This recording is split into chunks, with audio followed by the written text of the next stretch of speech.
hablaremos de episodios de locura en los mitos clásicos. Entre los griegos, Manía era la personificación de la locura. Es una entidad parecida a las erinias y a todos los genios infernales, que eran mitad divinidades, mitad simples abstracciones, eran agentes de la cólera divina. Manía es enviada, por ejemplo, a los que no observan los ritos y entonces los vuelve locos. Es ella la que los precipita en las catástrofes e impulsa a los distintos personajes a cometer horribles crímenes. Las erinias son más famosas en estos menesteres. Nacieron de las gotas de sangre con las que se impregnó la tierra cuando Urano fue mutilado. No reconocen la autoridad de los dioses y no tienen más ley que la propia. Incluso Zeus debe obedecerlas. Se representan como genios alados, no salados, sino con alas. Sí. Me refiero al que tienen alas. Con serpientes entremezcladas en su cabellera, es decir, con una fealdad clásica. Cuando se apoderan de una víctima, la enloquecen y la torturan de mil maneras. Por lo general, suele ocurrir que atormenten a los criminales. Cuando se comete homicidio en el territorio de la Hélade clásica, aparecen las erinias y empiezan a atormentarte. Su mansión es la tiniebla de los infiernos. Castigan no solamente los crímenes, los homicidios, sino también el exceso, la famosa ibris, que tiende al hombre a hacer olvidar su condición de mortal. Además, son las erinias las que prohíben a los adivinos y a los profetas revelar con excesiva precisión el futuro. Por eso los oráculos no solamente para no fallar, sino por disposición de las erinias, utilizan un lenguaje oscuro. Y dicen las erinias, si el lenguaje del oráculo fuera claro, los hombres se asemejarían a los dioses, porque vivirían sin incertidumbre. Y eso es justamente lo que las erinias no quieren, que el hombre se asemeje a los dioses. Hay otras, con respecto a los asesinos, digo, la única forma de purificarse y terminar con esa locura que las erinias causan, en el caso de los homicidios, es purificarse en otro estado. Saben que los griegos no formaban parte de una gran nación, sino que estaban atomizados en muchísimas ciudades-estado, muy pequeñas. Entonces, cuando vos cometías un crimen, por ejemplo, en Tebas, venías y te purificabas en Atenas. En otra. Sí, había que hacer un destierro y allí te purificabas del crimen y entonces las erinias dejaban de atormentarte. Otras divinidades que volvían locos a algunos eran las linfas, unas diosas que castigaban con la locura al que las miraba, simplemente, ¿no? La mirada de los demás las ofendía y entonces te enloquecían, quedabas poseídos por ellas y atacado de enajenación mental. Hablaremos ahora de algunos personajes que fueron víctimas de los dioses, de todas estas entidades. Biblis era la nieta del rey Minos, el rey de Creta. Tenía un hermano gemelo llamado Cauno, a quien, según los mitógrafos, amó con amor culpable. Entonces Cauno, horrorizado de su hermana, Cauno huyó de Mileto, que era su patria, y fundó la ciudad de Cauno en Caria. Ahora bien, a Biblis, la hermana, el dolor la enloqueció y anduvo errante por toda el Asia Menor. En un momento totalmente fuera de sí, se dirigió a precipitarse desde lo alto de un peñasco para terminar con sus penas. Dice, me voy a subir a este peñasco y me voy a arrojar al vacío, así termino con esta vida de porquería. Pero las ninfas, apiadadas, la transformaron en una fuente inagotable, tan inagotable como las lágrimas de una doncella abandonada. Otro episodio fue el de las Prétides, que eran las hijas del rey de Tirinto, Preto, y de Estenebea. Hemos hablado de estas chicas. Estas muchachas cometieron, entre muchos otros, un error enorme. Cuando llegaron a la edad de amar, se jactaron de ser más bellas que la diosa Hera. Mala cosa. Hay otras versiones que dicen que en verdad se burlaron del templo de Hera porque, según decían, el palacio de su padre contenía más riqueza. Bueno, finalmente Hera enloqueció a las muchachas e hizo que se creyeran vacas. Buenas tardes. ¿Cómo le va? En eso consiste mi locura, dijeron las chicas, ¿no? Claro, como se creían vacas, huyeron al campo y llevaron una vida de vacuna. Vaca. Sí. Sin embargo, acá dice una vida errante. La vaca no es muy errante. La vaca, que digamos, y es pero que bueno. no la conocemos en estado salvaje, a la vaca, pobre.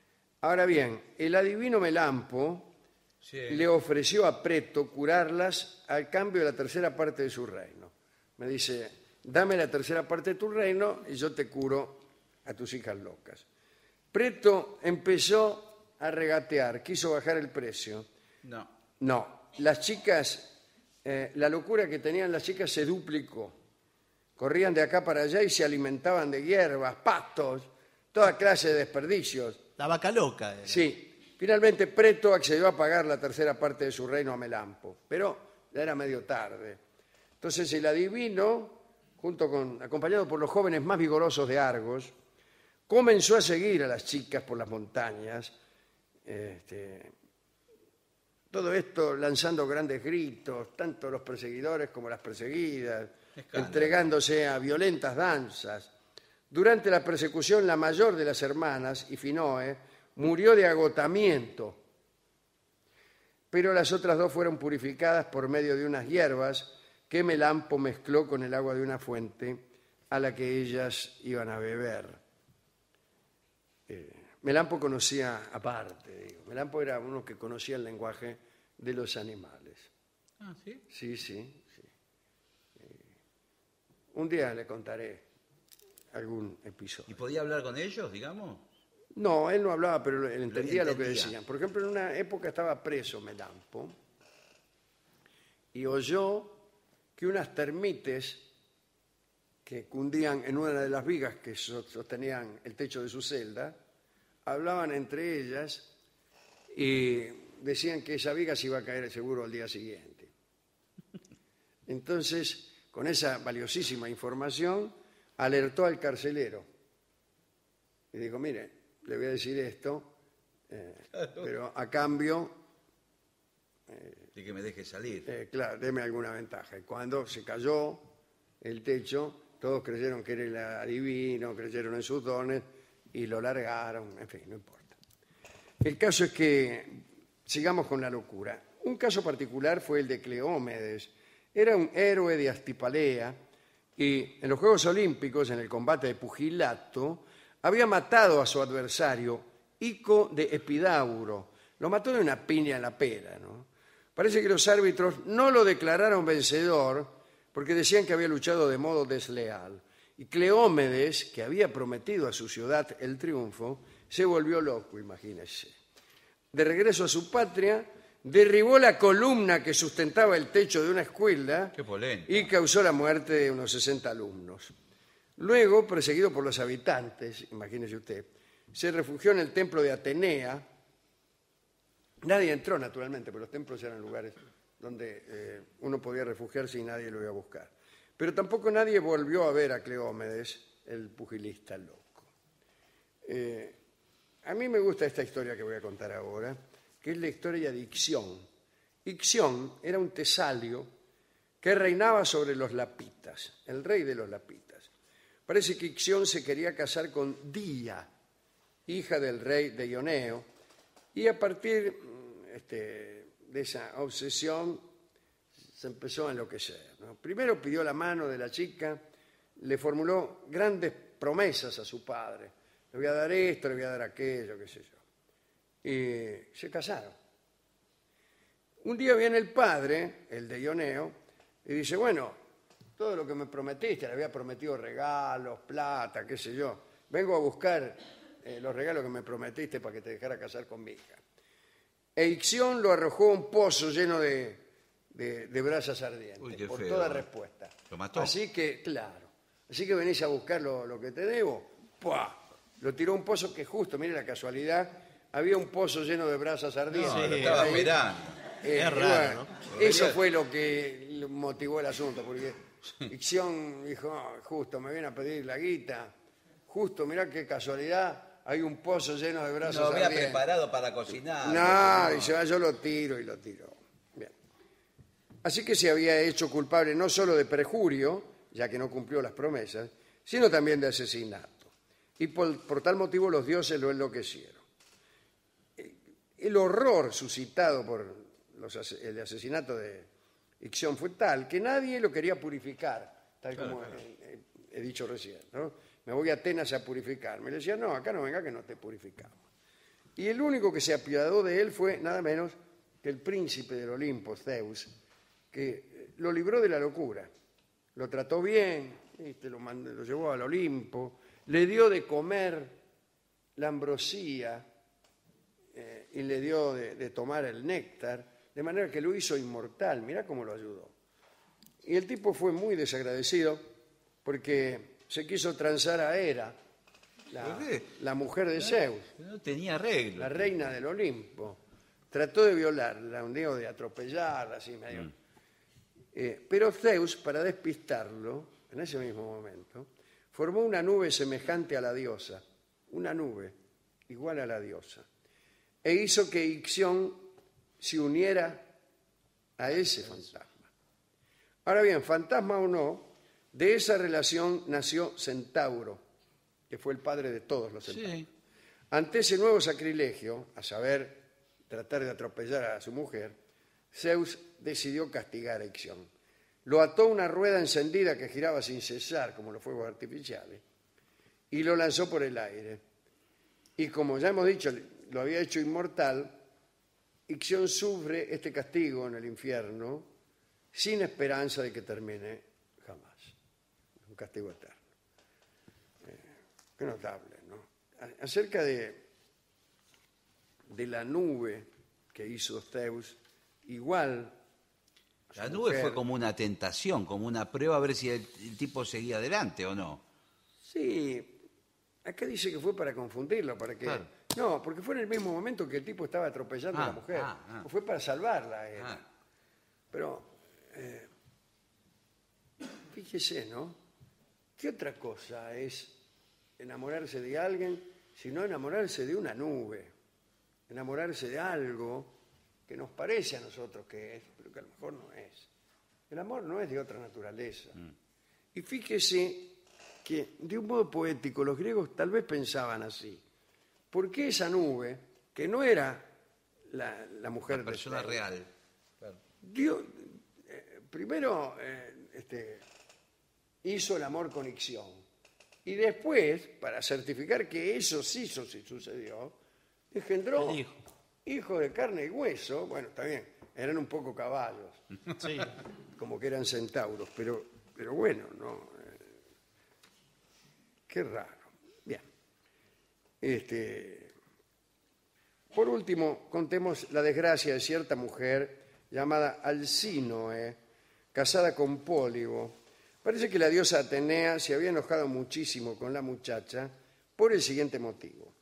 Había contratado a una hilandera y una vez terminada la labor se negó a garparle el salario estipulado. Una cuestión gremial. ¿Por qué? Porque Atenea era la protectora de las hilanderas. Entonces, la hilandera se quejó a Atenea, mira esta muchacha lo que me hizo, no me garpó, qué sé yo, y Atenea enloqueció al Alcínoe. Así dice, yo te vuelvo loca. ¿Y cómo te vuelvo loca? Del siguiente modo, que era muy usual, te volvían loco enamorándote mal, enamorándote de alguien inapropiado. Esa es la peor forma de locura. Claro, claro. Enamorarse de alguien de quien no debiste enamorarte. ¿Por Y qué? pues, Bueno, en principio, por ahí porque no te corresponde, por ahí porque es malvado, por ahí porque trae consigo la desgracia. Hay miles de razones para no enamorarse de una persona. Entonces infundió en la joven un amor por un viajero de Samos, llamado Janto. Y esta señora Alcino era casada, abandonó su casa, el esposo, los hijos, y empezó a seguir al tipo, al viajero, en todas sus travesías. Y un día, a mitad de camino, volvió en sí. Y presa de la desesperación, Ya había perdido todo. se tiró al mar. Pero volvió en sí, que es lo peor que te puede pasar en medio de una locura. Y especialmente en medio de una locura de amor. Te enamoraste de alguien inapropiado, lo dejaste todo y, oh desgracia, despertaste. Una vez que te volvés loco, seguí loco. Pero ay de aquel que recupera la cordura en medio de un mal amor. Porque ahí es donde se da cuenta de su propia miseria, ¿no? Y ahí es donde se tira al mar, en caso de que hubiera un mar convenientemente claro. cerca. En el caso de Grecia, imagínense, no hay ningún lugar de Grecia que esté a más de 3 cuadras del mar. Sí, no sé si 3 cuadras, pero hay mucho mar alrededor. Este es el tema de la locura. Aquí le tenemos miedo a la locura en este programa, ¿no? No somos muy propensos a aceptar esa poética conforme a la cual la locura es un estado de iluminación, de revelación, de rebeldía contra el poder injusto, es un foro de ensoñación, de arte. Aquí no hemos creído nunca eso. Nos parece que el artista posiblemente sea visitado por el Dios, pero un Dios que no enloquece, sino que inspira, sino que infunde, en caso de que uno acepte esa forma mítica de pensar, infunde unos estímulos exteriores al artista o interiores si es que el Dios está dentro. Sí, sí. Pero que son saludables. Pero que son saludables, Claro, que no conducen a la perdición. Y en cambio, la locura es de temer. Yo quisiera estar poseído por las musas, pero no quisiera estar enloquecido como estos personajes. He ido a ver al discotecario. Qué lindo tema para hablar con el discotecario. El discotecario estaba subido arriba de un ropero. Bueno, estaba trabajando. Claro, estaba me acomodando dijo, algo. mire, usted se preguntará por qué estoy subido arriba de Sí, este ropero. mejor no, Me dice, porque estoy loco. Imagínese, hay que estar loco para estar subido arriba de este ropero. Sí, le dije yo, la verdad que sí. Bueno, muy bien. Estoy loco porque me he enamorado y así es el amor, me dijo el tipo, mientras se arrojaba desde arriba del ropero. Sí, no, estaba Sí, loco. bueno, El amor, como todos saben, consiste en arrojarse desde arriba del ropero. Y entonces, dice, ¿a usted no le gustaría volverse loco? ¿Loco de amor? Sí, la verdad me gustaría, pero en todo caso dije, no tanto. Sí, es verdad. Volverme Un poco, loco, pero un poco, no tanto. Entonces me dio un disco y me dice, mire, toma, este disco es para usted. Sí. Se llama Yo no quiero volverme tan loco y vamos a escucharlo en la versión clásica de Charly García. Adelante.